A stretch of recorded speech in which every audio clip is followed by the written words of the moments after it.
Good morning. Unit Proportional Relationships, student handout number 3, Proportionality and Tables. Relationships are proportional. Oops. P. If they can be represented by the equation y equals kx, where k represents the constant of proportionality.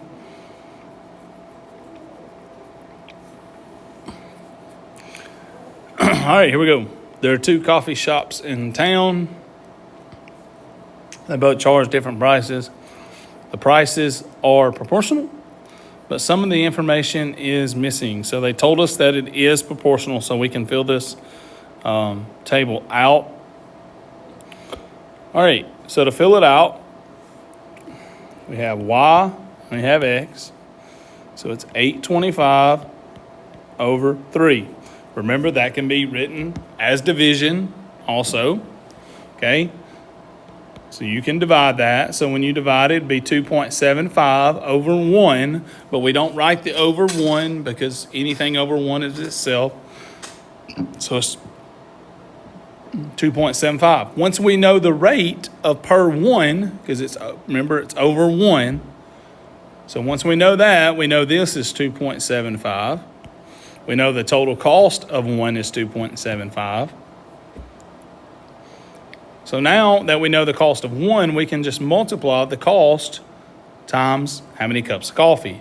So it'd be 275 times 2, which is $5.50. 275 times 4 is $11.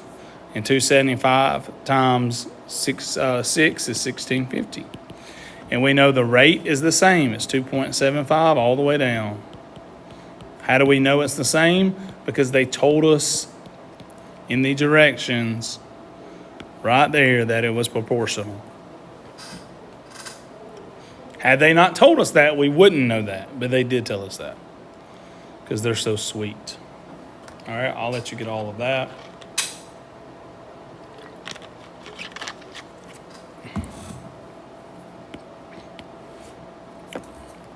All right, so the next one. Cups of coffee. This place is 560 over 2. When you divide that out, you're going to get 280 over 1, which is just 280. They told us it's proportional, so it's going to be 280 all the way down.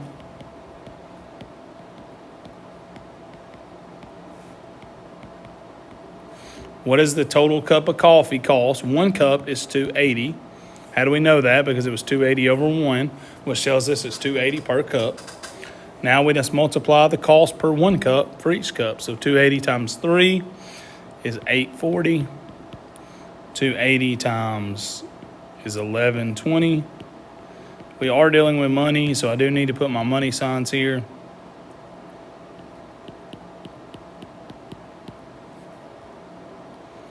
Go back and put my money signs over here. I forgot.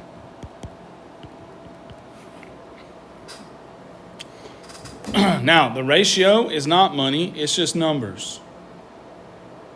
Okay.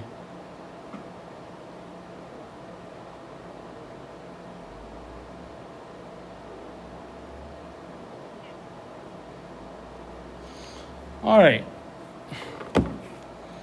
What do you notice that is different about the 2 tables?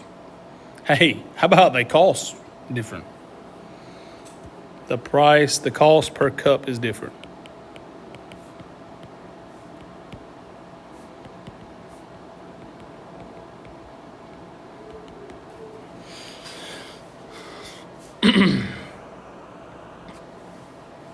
What proves that both coffee shops sell their drinks at a proportional rate? Well, number 1, they told us. That's first. But if we just had the table to look at, and they didn't tell us that, and we just had the full table to look at, we would know that they are proportional by the ratio, that needs to be capital T,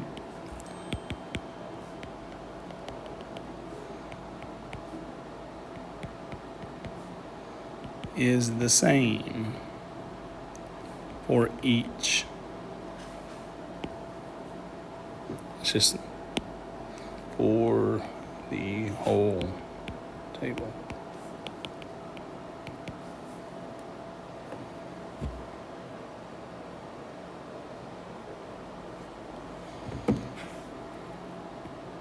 aka constant rate.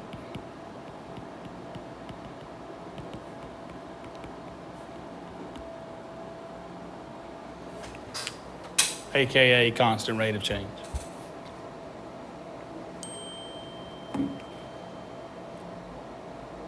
So for every cup, it goes up by the same amount. The cup costs the same no matter how many cups you buy.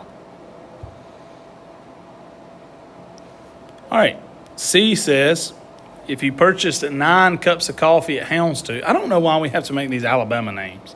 Houndstooth.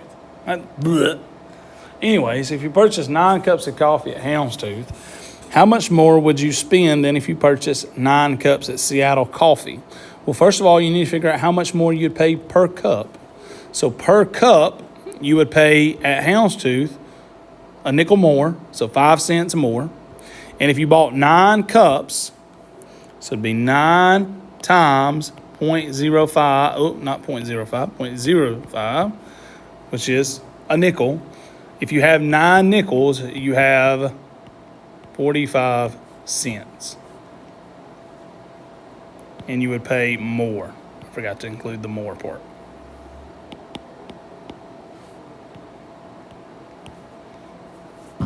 Because they are 5 cents more per cup.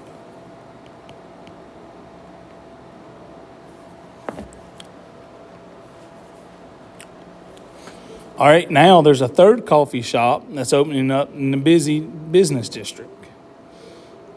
What about their pricing structure? So let's go over and look at their pricing. And let's do y over x. So we have 290 over 1, which is just, over 1, which is just 290. The next cup is 570 over 2, which is not 290. It's going to be 285. The next one is 840 over 3, which is going to be 280.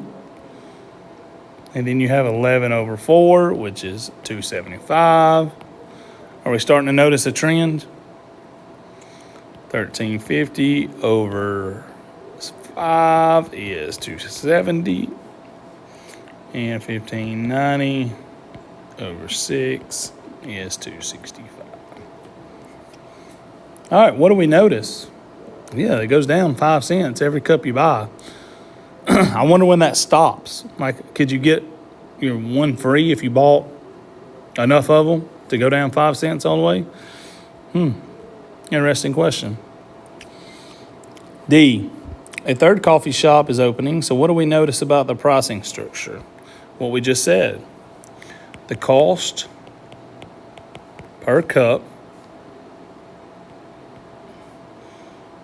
goes down 5 cents per cup. Let's not say that. Per additional cup you buy.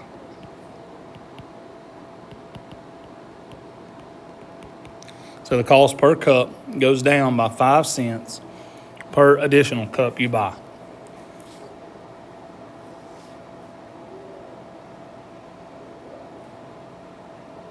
What would be the benefit to this structure? To get people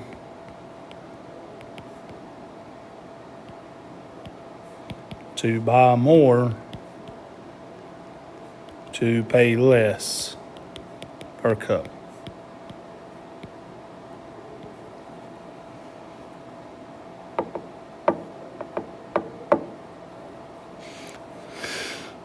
So how many cups would you have to buy at Stumptown to be cheaper than both other the places?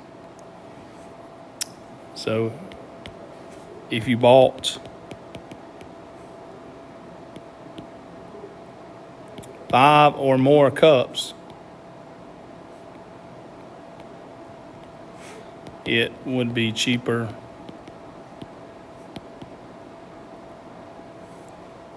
than Seattle Works. I'm just going to put it in Seattle. So if you bought 5 or more cups, it would be cheaper than Seattle Coffee.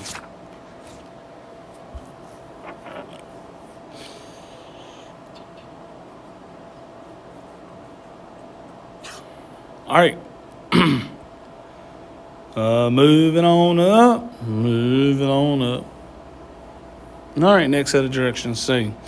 Use your understanding of the constant of proportionality to determine K.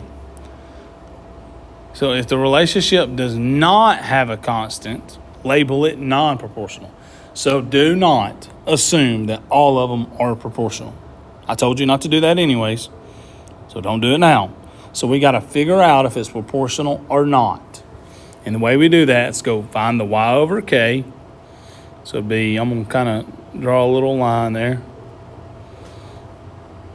So it'd be 6.8 over 2, 17 over 5, 27.2 over 8, 37.4 over 11. Now, go ahead and see what each one of those are when you break them down. So divide 6.8 divided by 2 is 3.4. 17 divided by 5 is 3.4. They are all 3.4. So are they proportional? Yes. So K equals 3.4, and it is proportional.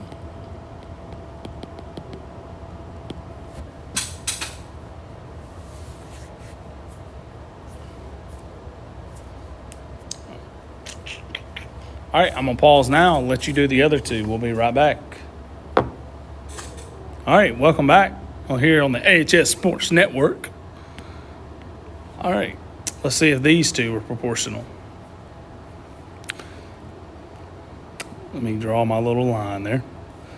3 over 1, 9 over 4, 15 over 7, 21 over 10.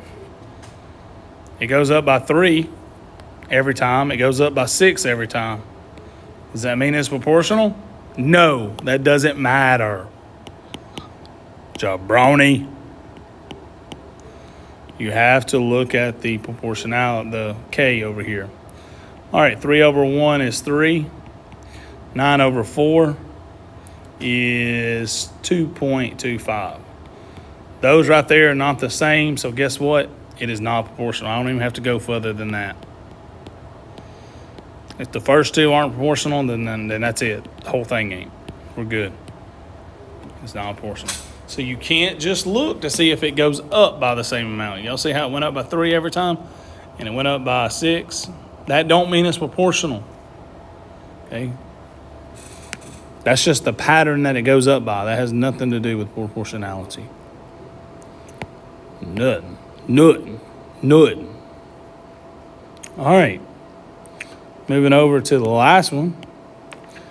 You have 18 over 3, which is 6. 30 over 5, which is 6. 42 over 7, which is 6. 54 over 9, which is 6. This one went up by 2 every time, and 12. So this time it worked out, but that's not always going to be the case. All right, so K is equal to 6, and it is proportional. Beautiful. That's just beautiful, beautiful, beautiful. All right. A blank can also represent K in a proportional relationship. Hey, we can also have fractions, guys. Yes, sir, we can. Sure can. It's real. All right, so it says, what is the constant of proportionality in that above? So we have y and we have x. So we have 1/3 over 1. What is any number over 1? I guess I could have wrote this right here.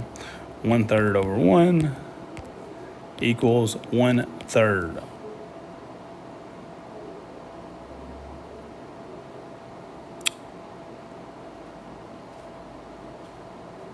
Now, I don't know if the whole thing is 1/3.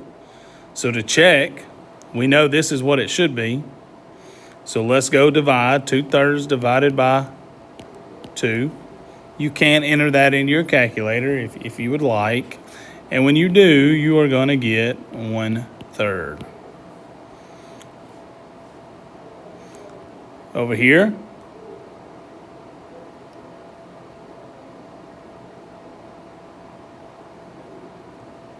You have 1 over 3. That's 1/3.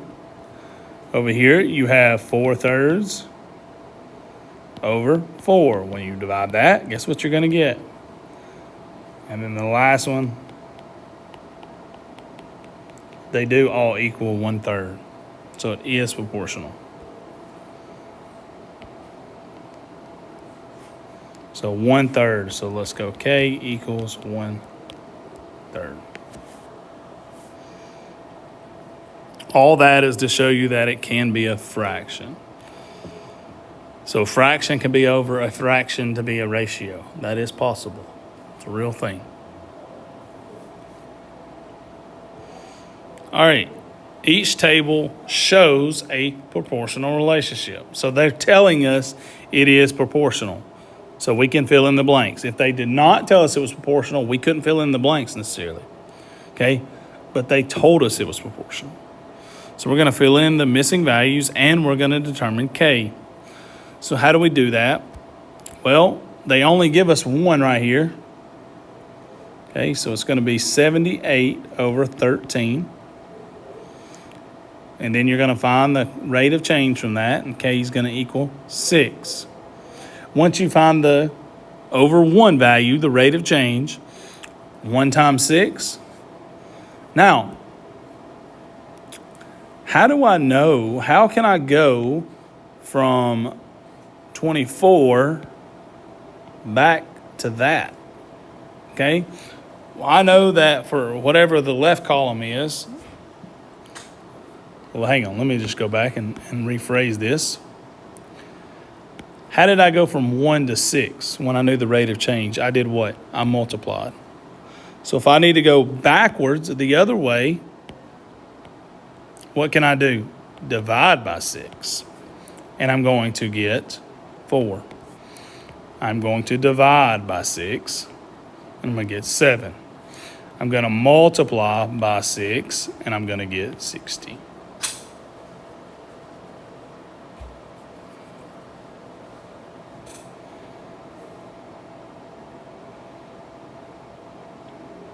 All right, I'm going to do one more, then I'm going to let you do the last 2. Let's figure out the rate of change. So we have 45 over 18. You're going to get 5 over 2, or if you made it a fraction, 2.5. Either one of those. I'm going to use 2.5. You could have did 15 over 6 too. I didn't even see that one.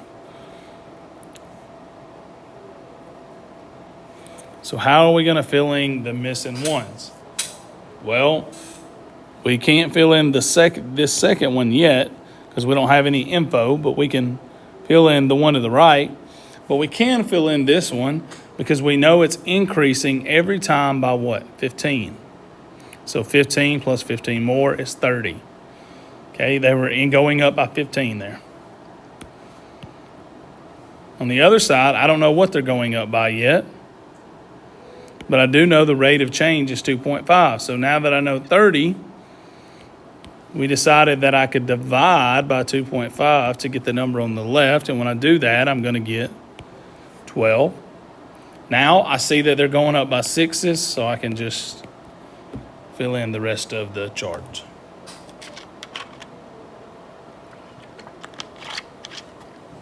All right, I'm going to let you do the last 2. Pausing now. Welcome back into the AHS Sports Network. Well, we're doing math today. Coach Sparkman is on fire. All right, buckets. All right, let's figure this out. We have 15 over 12. Oh, Coach. So since the number on the left is bigger, is it Y? Because Y has been the bigger one every time. No, sir. No, sir. Alphabet say X before Y. Right? So it's X and Y. Now, 15 over 12 or 25 over 20, either one. When you break those down, you're going to get 4/5 or 0.8. Either one. Also notice that the left side is going up by 4 every time, so I can continue that trend. I meant right side. I said left side. I meant right side. So now that I know all the right side, I can go to fill in the left side. I take this and divide, because when I go make it the x, I divide by 0.8. And when I divide by 0.8, I'm going to get 5, 10, and 20.